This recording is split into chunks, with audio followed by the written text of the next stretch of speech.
Hello and welcome back to the Turbo Newscast.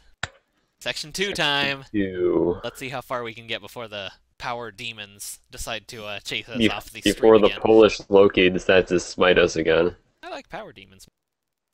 I like Polish Loki They're more. more impish. That's true.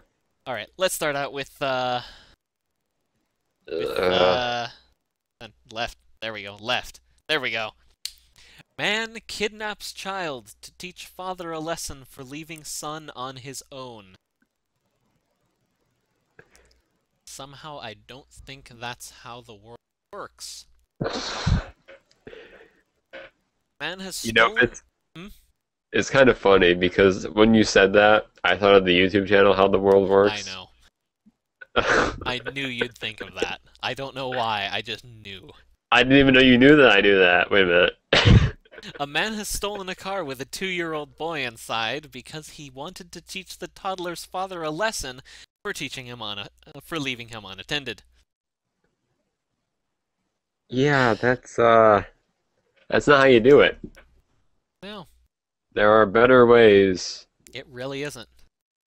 than that. I, The New Britain Herald reports that Mills left the toddler with an acquaintance who took him to a police station when she heard about the alert police had issued over the kidnapping.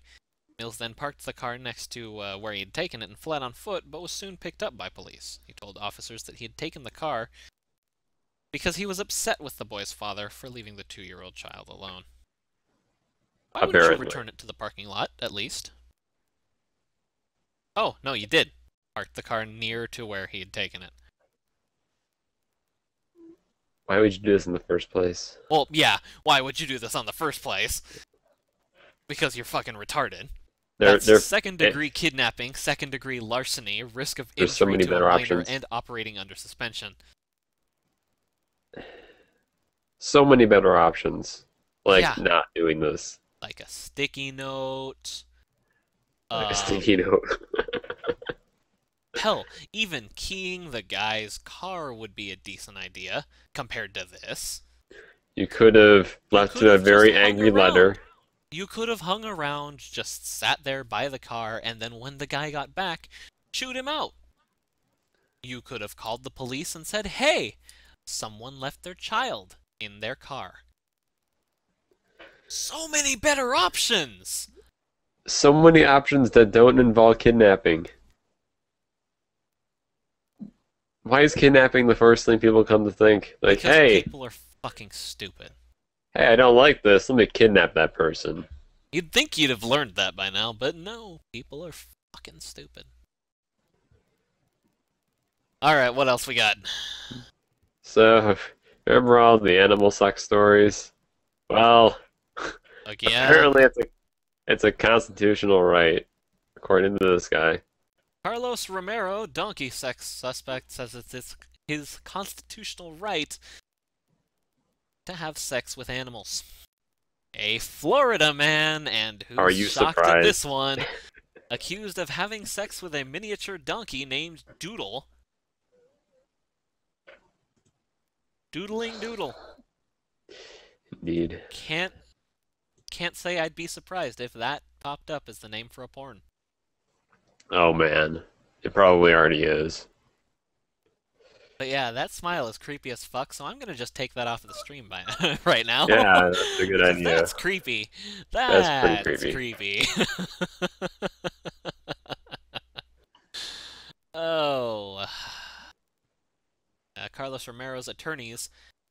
And honestly, I have to give it to the attorneys here, because really? Keeping a straight face while arguing this, that It's got to be deserves the some hardest thing sort of medal. ever. Yeah, that's Yeah. got to be difficult. Carlos Romero's attorneys argue that the state's anti-bestiality law deprives Romero of his personal liberty and autonomy when it comes to private, intimate activities. Like this guy, these lawyers deserve to be paid whatever Apple's paying their lawyers. They deserve a medal, but it should be given to them by punching them in the face repeatedly with it.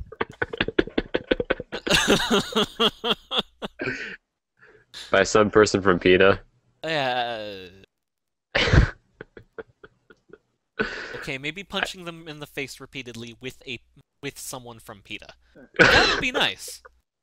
Who has a medal on? Yeah. That would be better. uh, Oh, why is this the greatest thing ever? I don't know. I Romero's want that lawyers comedy also sketch said now. the statute violates their clients' due process rights and the Equal Protection Clause of the 14th Amendment in the U.S. Constitution. I somehow don't think that's how that thing works. Don't smack your head into a brick wall, Mizu. It's not worth it. This isn't worth it. So, in conclusion, don't have sex with animals, and then you won't have to argue this case. Yeah.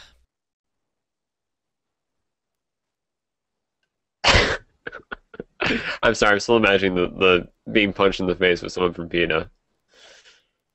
It's kind I of don't glorious. get it.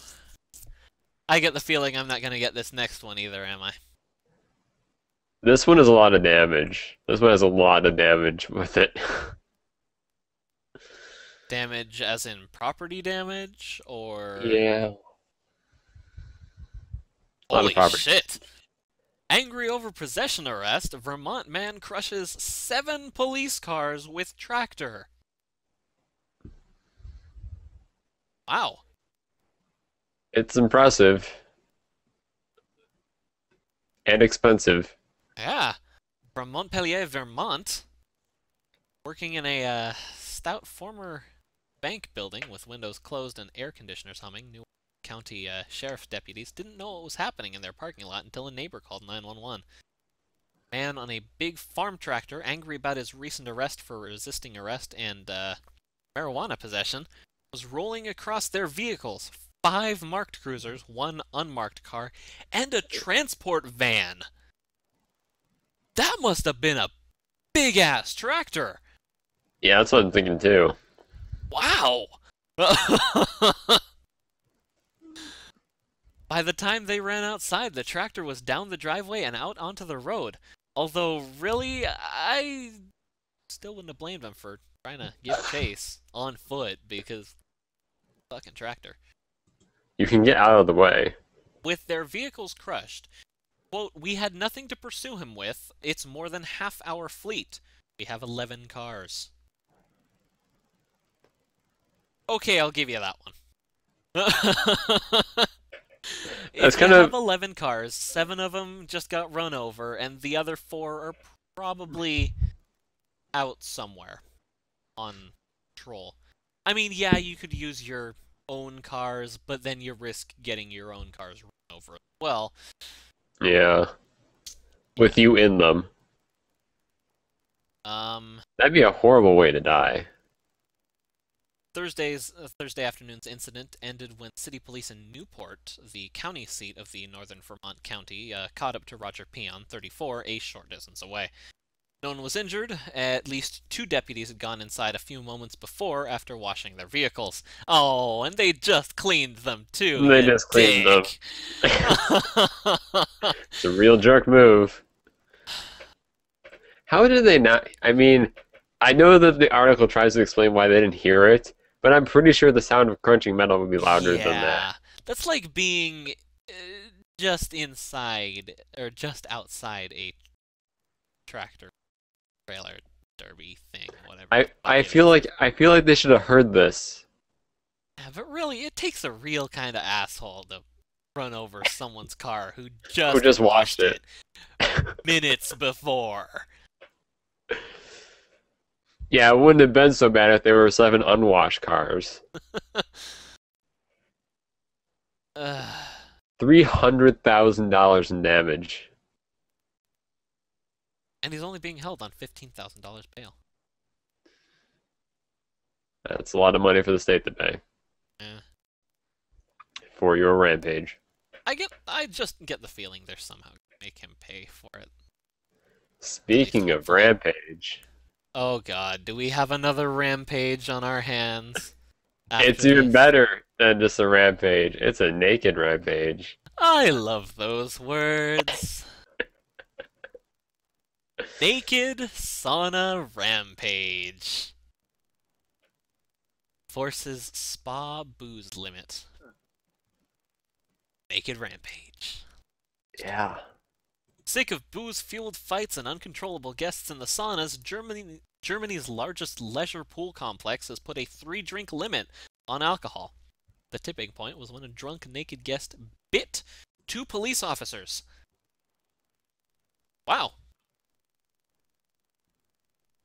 Wow.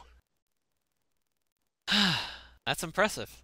The Erding Thermal Oh, Baths near Munich, the largest such complex in Europe, has a bar set in a warm water pool, but has struggled with inebriated guests for years. Wow. Okay, what else did he do?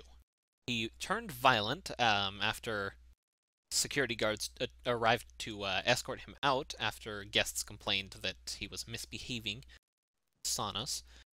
He throttled one of the guards, tried to push him into a pool, and ripped out a chunk of his hair in the process. Police were called and tried to restrain the man, who, instead of going quietly, bit a female officer in the thigh, another in the arm, and injured a third officer's shoulder. They don't say how. that's that's pretty deserving of, well, maybe not a, I don't know, booze limit, but it's deserving of some jail time. Wow. Yeah. That's a that's a lot of assault right there. Their new drink policy means guests pay with chips, so bar staff can keep track of how much people have had. That's actually a pretty decent idea. That's not a bad idea. Yeah. I've got to say, Sir, you've had a few too many. I see how many chips you have here. yeah, sir, I have like 18 of your chips. You've had too many. No, just one more. I'm not quite naked yet. It's a sauna. He starts out naked. I'm not quite crazy yet. There you go. I haven't bitten enough people yet. Give me one more. I haven't wanted to bite anyone yet. Give me another. Well, at least here we have an example of somewhere where you can be naked. Yeah. We have a reason for the naked. Legitimately. It's always nice to have a reason for the naked. Yeah, as opposed to just it's there for some reason. Are you bringing that up as a No, I'm not. transition? No, I'm not. I'm just saying. All right. Next one, we're getting into the kind of Section 3 stuff. I thought this one was ridiculous. Vermont bill would fine citizens for not having a firearm. Vermont Representative Fred Maslach is proposing that the state not only register non-gun owners, but charge them for not having a gun. Under Maslach's proposal, Vermont would become the first state to require a permit for the luxury of traipsing about unarmed, and assesses a fee of $500 for the privilege of not owning a gun. Do you see how ridiculous this is? The best part is, it's not even a first. In Kennesaw, Georgia, gun ownership has been mandatory since '82, with a fine of $100 being levied for violators.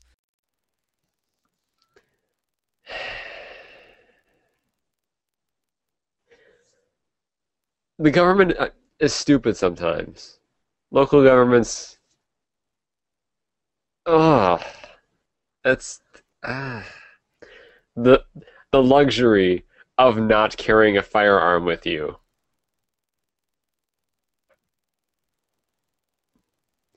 I don't...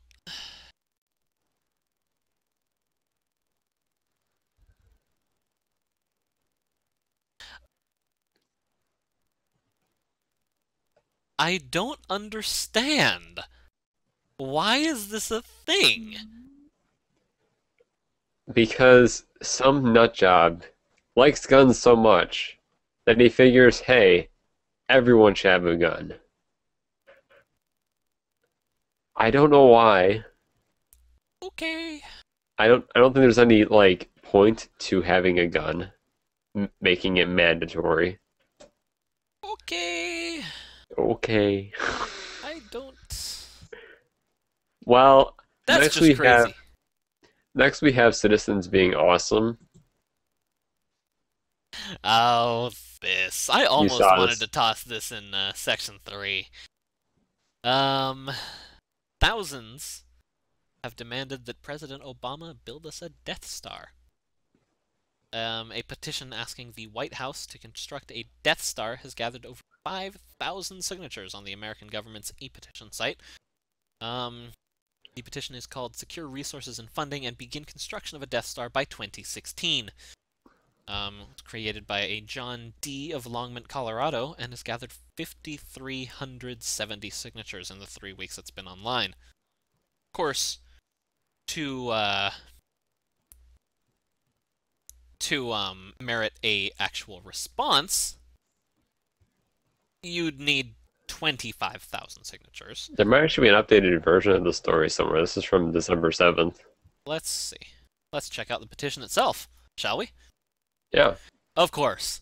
Total signatures on this petition, 26,916. Yes!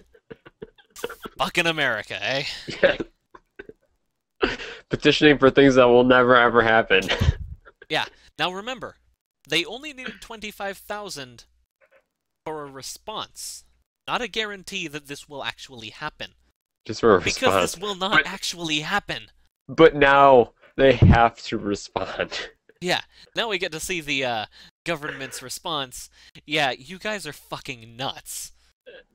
In government words. It would be amazing if they were like, dude, this is the greatest idea ever, but unfortunately we need Google to approve of it and start building that thing.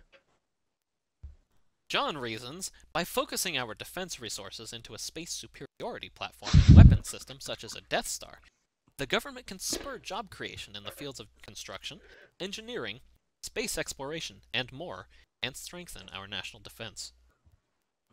It would strengthen more than your national defense, since you could blow up your own planet. Yeah, it would not only strengthen the national defense, but also the national e-peen. Yeah. Yeah, that's something special, alright. But why do I get the feeling it's not as special as our last story? This one kind of deserves to be in Section 3, but it's too stupid. Alright, we've got a good It's transition one of those for again. Section 3. Oh, Jesus, this again. Yeah, this happened. I'm no Are you surprised? bigot. I once fought a gay boxer. Says Tory MP David Davies. Great name, guy.